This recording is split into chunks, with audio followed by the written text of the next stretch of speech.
واقعہ کربلا کی قسط نمبر 27 کل آپ تک پہنچی۔ آج قسط نمبر 28 کا آغاز کریں گے۔ قسط نمبر 27 میں ہم پہنچے تھے، حضرت امام علی مقام کربلا کے میدان میں پہنچ جاتے ہیں اور ادھر ابن سعد کو رے کا لالچ دے کر تیار کرتا ہے کہ فوج کا سپہ سالار بن کر تم جاؤ اور رے کی حکومت تمہاری ہوگی۔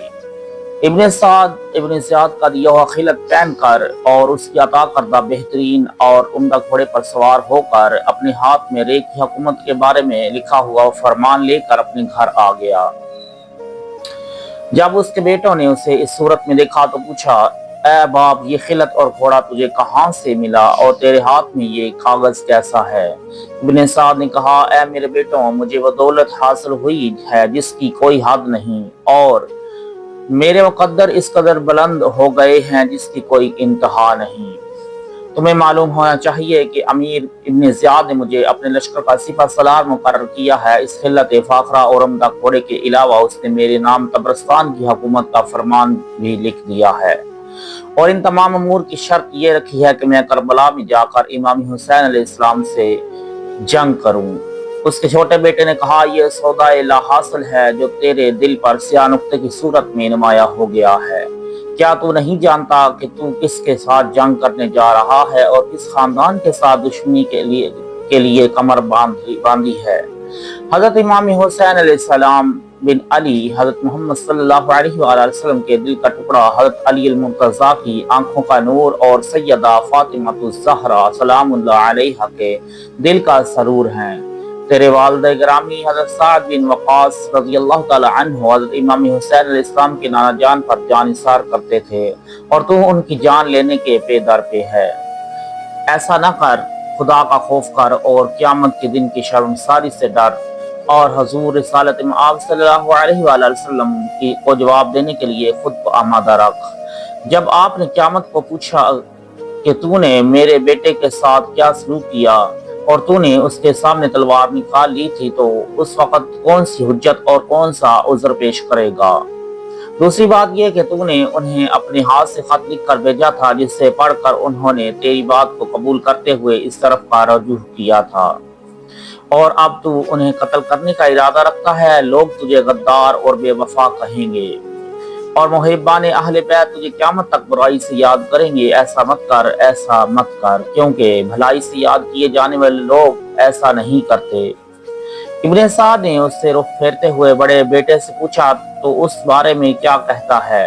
اس نے کہا، اگرچہ میرے بھائی نے جو باتیں کی ہیں وہ درست ہیں، مگر یہ ادھار ہے، اور جو کچھ ابن زیاد نے دیا ہے وہ نقد ہے، اور کوئی عقل مند نقد کو ادھار کے عوض نہیں دیتا اور حاضر کو غائب پر اختیار نہیں کرتا۔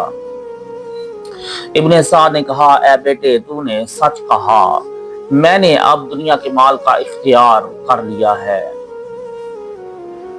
آخرت کا حال دیکھا جائے گا۔ پاس دوسرے روز ابن سعد دارالامارت میں پہنچا اور کہا، میں حضرت حسین علیہ السلام کے ساتھ جنگ کرنے پر راضی ہوں۔ ابن زیاد نے خوش ہو کر 5000 کا لشکر اس کی کمان میں دیا اور اسے کربلا کی طرف رخصت کر دیا۔ ابن سعد جب کوفہ سے باہر آیا تو کسی نے پوچھا، اے ابن سعد، کیا تو رسول اللہ صلی اللہ علیہ وآلہ وسلم کے بیٹے کے ساتھ جنگ کرے گا؟ ابن سعد نے کہا، ہاں، حسین کے ساتھ جنگ کرنا اگرچہ دنیا میں معجب آر اور آخرت میں جہنم میں داخل کرنے کا باعث ہے، مگر ملک رے کی حکومت بھی ذوق و حضور کا سبب اور عیش و سرور کا واسطہ ہے۔ اور اس نے اس مقام پر کچھ چند اشعار پڑھے۔ روایت میں آیا ہے کہ ابن سعد کے بھانجے حمزہ بن مغیرہ نے دیکھا کہ اس کے ماموں امام حسین علیہ السلام کے ساتھ جنگ کرنے کا عزم بالجزم کر چکا ہے، تو اس نے اس کے پاس آ کر کہا، ماموں جان، تم امام حسین علیہ السلام کے ساتھ جنگ کرنے کے لیے کیوں جا رہے ہو، جبکہ یہ گناہ کبیرہ اور قطع رحمی کو مستلزم ہونے کے ساتھ ساتھ بدعہدی اور بے وفائی کے ساتھ شہرت پذیر ہونے کا سبب ہے؟ تم اس امر کا کیوں ارتکاب کرتے ہو؟ ابن سعد نے کہا، اے بیٹے، اگر میں ایسا نہ کروں تو مجھے حکومت اور سرداری کس طرح حاصل ہو سکتی ہے؟ حمزہ نے کہا، خدا کی قسم، امارت کو چھوڑ کر دنیا سے نکل جانا اس سے بہتر ہے کہ اللہ تبارک و تعالی کے ساتھ کوئی اس طرح پیش ہو کر اس کی گردن پر خون حسین ہو۔ ابن سعد نے سمر پر اچھی طرح غور فکر کیا اور چاہا کہ اپنے اس ارادے کو بدل ڈالے، مگر دنیا کی محبت نے اس کی نگاہ بصیرت پر پردے ڈال کر کنویں میں گرا دیا، اور وہ 5000 سواروں اور پیادوں کا لشکر لے کر کربلا میں پہنچ کر امام علی مقام علیہ السلام کے سامنے فروکش ہو گیا۔ بعد ازاں اس امام علی مقام سیدنا امام حسین علیہ السلام کے پاس پیغام بھیجا کہ آپ اس ملک کے میں کسی کے لیے نہیں میں آپ اس ملک کے میں کس کے لیے آئے ہیں، مطلب کہ آپ اس ملک میں کس کے لیے آئے ہیں۔ امام علی مقام علیہ السلام نے جواب میں فرمایا، تو نے اور تیرے ساتھیوں نے مجھے خط لکھے اور مسلسل قاصدوں کو بھیج کر التماس کیا کہ میں تمہارے پاس آؤں، اور اس بلاوے میں تم نے بے حد مبالغے سے کام لیتے ہوئے میرے آنے کے لیے اصرار کیا۔ چنانچہ میں تمہارے واہی کلمات کے مطابق تمہاری طرف آ گیا، جبکہ تم نے اپنے عہد و پیمان کو توڑتے ہوئے میرے چچا زاد بھائی مسلم بن عقیل کے ساتھ نہ دیا اور اسے شہید کر دیا۔ اب میں چاہتا ہوں کہ اگر کوئی شخص میرے لیے رکاوٹ نہ بنے تو میں واپس چلا جاؤں۔ اس جواب سے ابن سعد کا دل خوش ہو گیا اور اس سے کہا، ہو سکتا ہے کہ امام حسین علیہ السلام اور ابن زیاد کے درمیان صلح ہو جائے اور امام حسین علیہ السلام واپس چلے جائیں اور جنگ کی ضرورت پیش نہ آئے۔ چنانچہ اس نے ابن زیاد کو لکھا کہ جس میں امام حسین علیہ السلام کا داعیہ بیان کیا گیا۔ ابن زیاد نے اسے خط لکھا، حسین پر یزید کی بیعت پیش کر اگر قبول کر لیں تو مجھے مطلع کر دے، ورنہ میرے حکم کا انتظار کر۔ ابن سعد نے جان لیا کہ ابن زیاد امام حسین علیہ السلام کی واپسی پر رضامند نہیں ہوگا، چنانچہ اس نے ابن زیاد کا خط حضرت امام حسین کی خدمت میں پیش کر دیا۔ آپ نے خط پڑھ کر فرمایا، میں ابن زیاد کی بات ہرگز عمل نہیں کر سکتا اور نہ ہی اس کا حکم مان سکتا ہوں۔ ابن زیاد کو جب امام حسین علیہ السلام کے امتناع و انکار کی خبر پہنچی تو وہ سخت غضبناک ہوا، اور پھر اس نے حسین بن نمیر، شیش بن ربعی اور شمر ذی الجوشن کو تمام سواروں اور پیادوں کا لشکر دے کر ابن سعد کی مدد کو بھیج دیا، اور اسے پیغام بھیجا کہ امام حسین اور اس کے ساتھیوں کو اس وقت تک فرات کے پانی سے محروم کر دیا جائے جب تک وہ یزید کی بیعت نہ کر لیں۔ عمر بن سعد اور عمر بن حجاج نے 500 سواروں کو فرات پر قبضہ کرنے کے لیے بھیجا تو وہ فرات اور امام حسین کے درمیان حائل ہو گئے۔ امام علی مقام علیہ السلام نے اپنے خیمے صحرا میں نصب کر لیے، اور یہ صورت امام علی مقام علیہ السلام کی شہادت سے 3 روز قبل پیدا ہوئی تھی۔ امام علی مقام علیہ السلام کے ساتھیوں پر پیاس کا غالب آ گئی تو آپ نے اپنے بھائی عباس ابن علی رضی اللہ تعالی عنہما کو 30 سواروں اور 20 پیادوں کے ساتھ پانی لینے کے لیے بھیجا۔ حضرت عباس نے ابن سعد سے جنگ کی اور اس پر غلبہ حاصل کر کے پانی کے مشکیزیں بھر کر اپنے خیموں کو واپس آ گئے۔ دوسرے دن امام علی مقام علیہ السلام نے ابن سعد کو پیغام بھیجا کہ میں چاہتا ہوں تو آج رات مجھ سے ملاقات کرے۔